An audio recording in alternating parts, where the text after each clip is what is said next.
MX8 Elite brought to you by Tapeway.com. This is the MX8 review. I am not sponsored by these people, just like to give my opinion on products. It's very nice. I would say it travels the pool from my old cleaner 10 times more. The bummer is you gotta watch pond, leaves, fronds, whatever you call them. The strings that come off of those.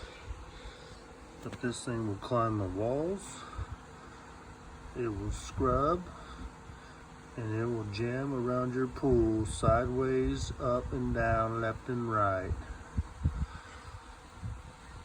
And very, very rarely have I seen it stuck. Look, it was sideways right there. It's gonna fall on the curb. But a very nice product, besides that they should give you an extra pair of tracks and tell you that the tracks wear out every 3 to 5 months depending on how much it's ran. Other than that, buy the one with the black gearbox, the Elite, and I got mine for $2.99. Love it. Tapeway.com.